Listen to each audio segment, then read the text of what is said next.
Ayun mga idol, at kamusta po kayong lahat? Panibagong araw at panibagong vlog na naman mga idol. Ako nga pala si Derek and you are watching Vlog ni Randy.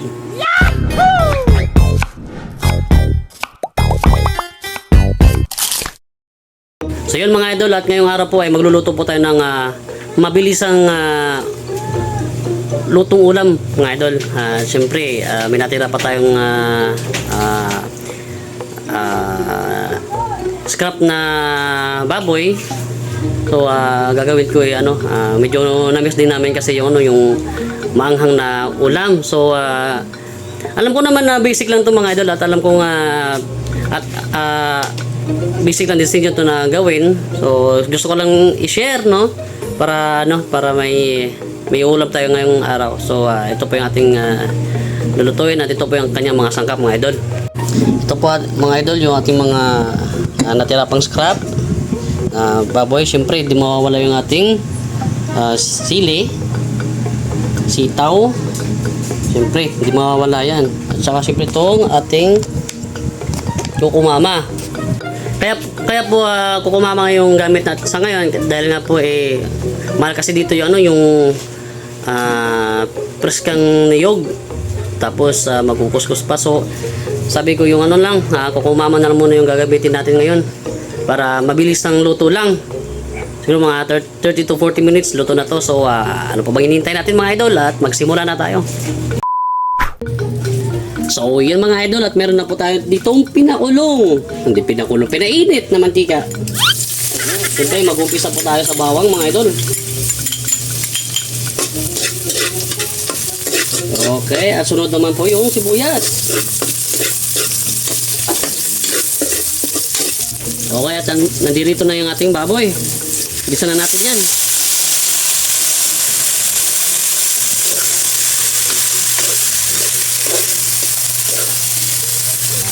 Asin,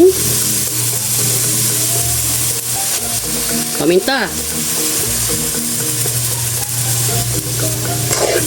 Okay, mikas-mikas lang muna natin mga idol.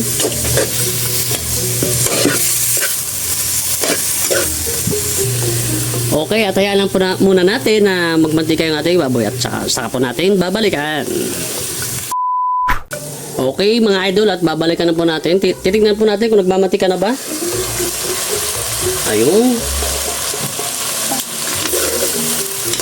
Ito, nagmamantika na. Tsaka kailangan talaga kasi mga idol na ipapamantika natin yung ating karne ng baboy para naman po tulad na nga ng sabi ko, nang malesen or mawala yung langsa at amoy ng ating karne. Ayan. Pero siyempre mga idol, at hindi pa to malambot, so kailangan po natin na dagdagan yung ating tubig. At ito po yung magsisilbing magpapalambot ng ating karne. Ayan.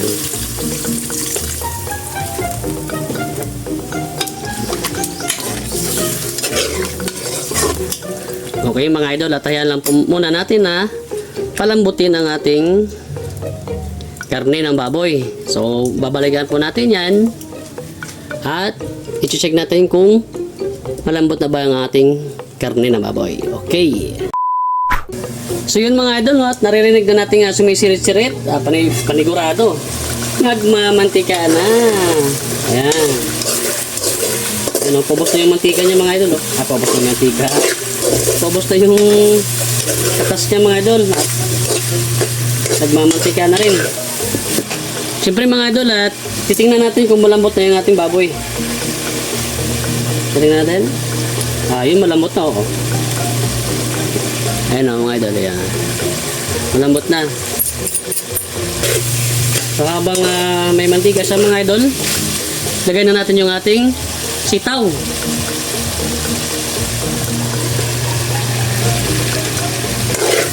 Medyo konti lang yung sitaw natin mga idol kasi nga wala na ito lang yung natira doon At syempre mga idol, ito na yung magpapakirot ng ating damdamin.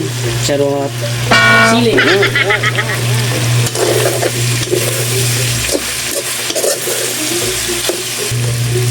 Okay, at ito na mga idol, kukumama. Busin na natin yan.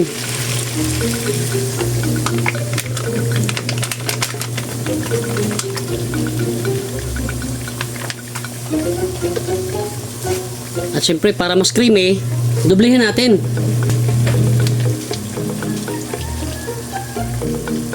Tansya muna, ayan muna. Magtira muna tayo ng konti. Okay. Halawin natin mga idol.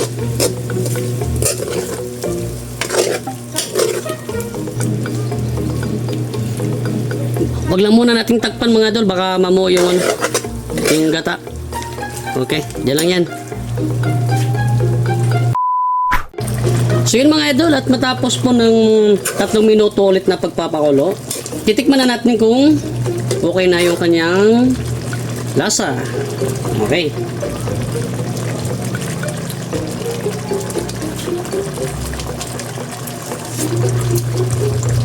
Wow! Goods na mga idol. Hindi na natin kailangan lagyan ng konting asukal kasi matamis na yung kukumama. Goods na goods. Okay, so ano pa bang hinihintay natin mga idol? Mga unata!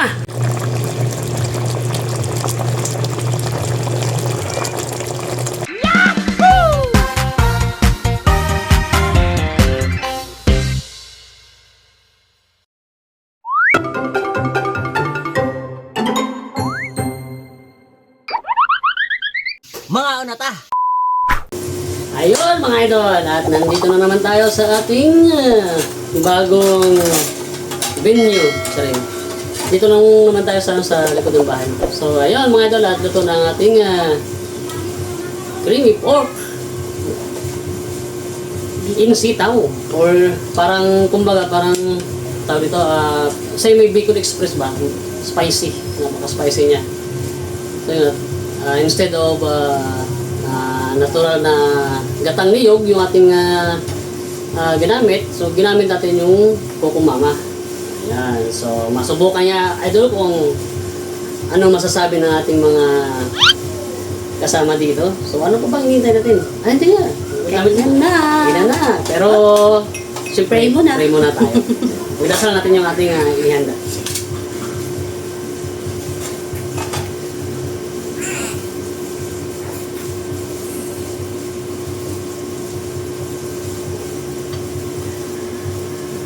Right. So, larga. Oh. Kainan na, rice. Meron din tayong may sinangag din kaming galing, tapos meron din tayo dito plain rice. Nandito yung baby sa gilid namin. Baka maya-maya makarinig kayo nung iyak na bata. Huwag naman sana. Stay ka lang dyan. Okay.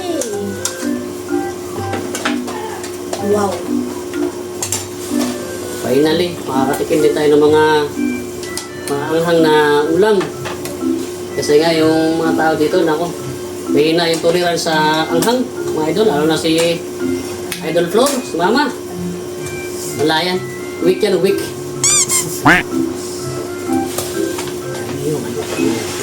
Yung babalat ng mga maanghang. Sarap kasi pag maanghang. Yung mapapadugo yung ilo mo sa anghang. Okay. Ako naman. Siyempre. Hindi pwedeng wala ako.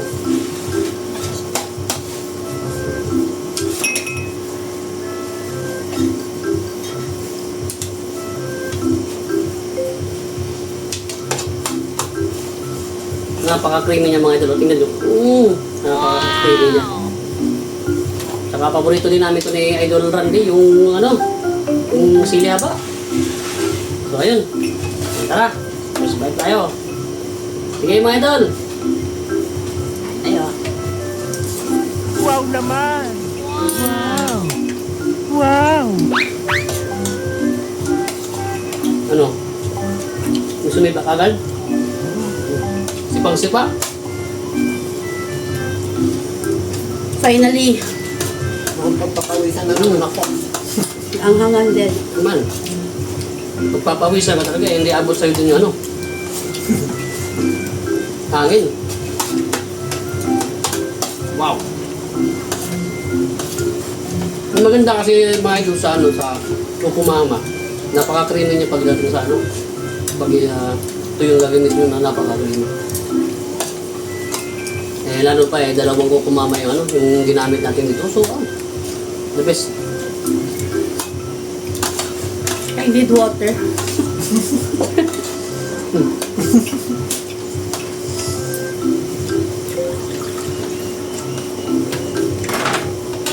Thank you.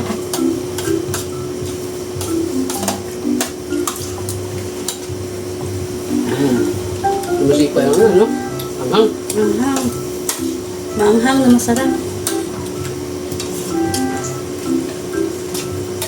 Ako kasi mga idol dati, nung nasa abroad pa, talagang hindi ako mabubuhay pag hindi manghang yung ano, yung kinakain ko.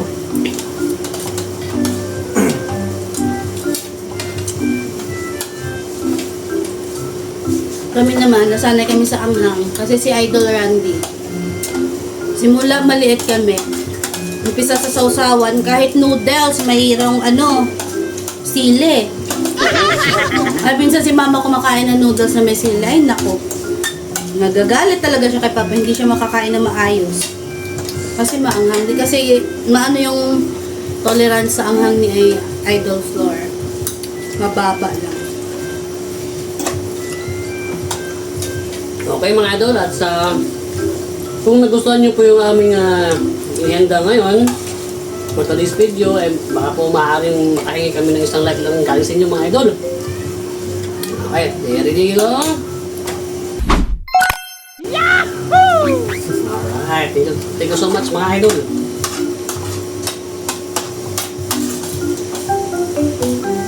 Tsaka sa mga hindi pa po nakapanood ng aming upload kahapon,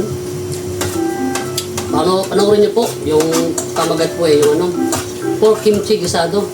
At talagang the best din yung mga idol at talagang dapat subukan nyo mga idol.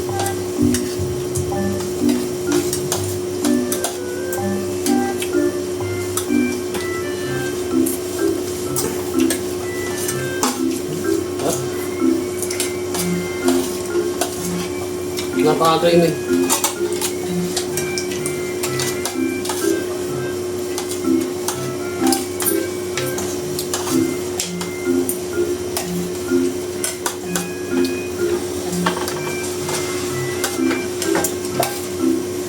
At syempre sa mga ano pa no, mga bago pa lang po na napunta dito sa aming maliit na channel, baka po pwede please subscribe our channel.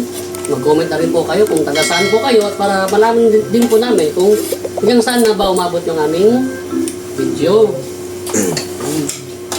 Tsaka kung gusto nyo po magpa-shoutout, mag-comment lang din po kayo. But 100% mga idol, ubusin ko yan, i-shoutout po yung lahat.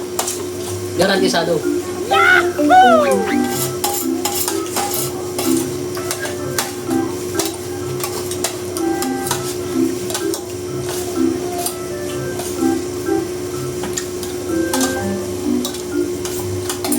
Masarap dito yung ano yun, sinangag yun.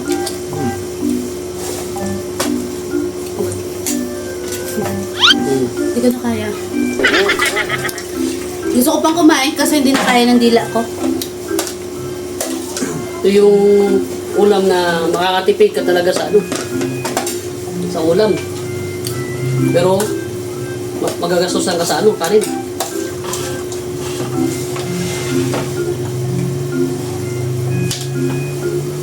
Ano? Huwag na natin ano, huwag na natin pagalit. Tara, shoutout na tayo.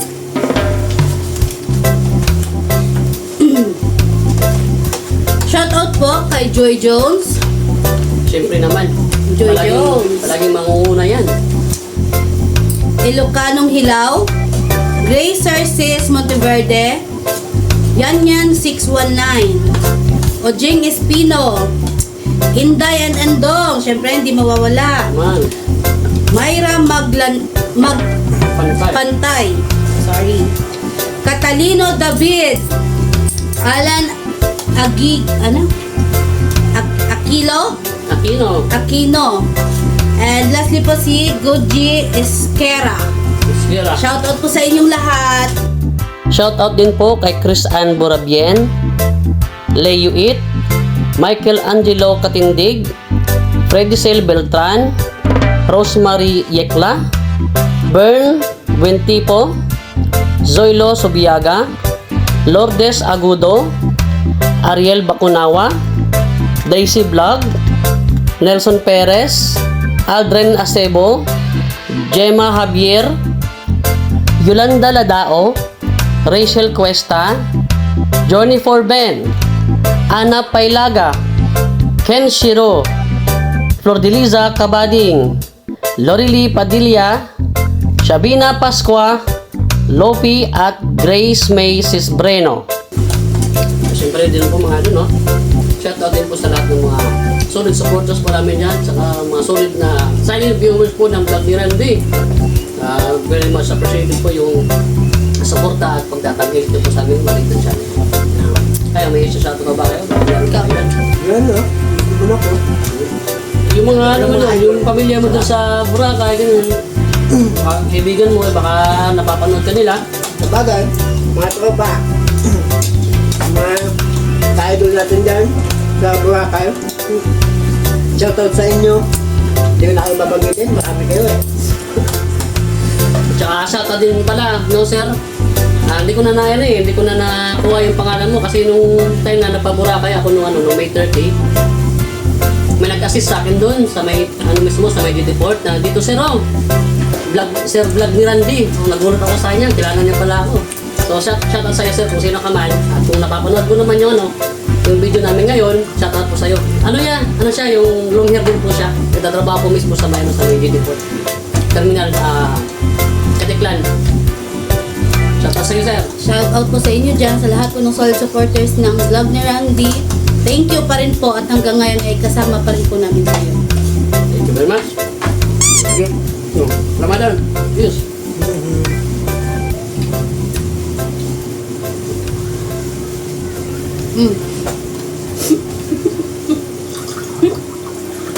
Wow.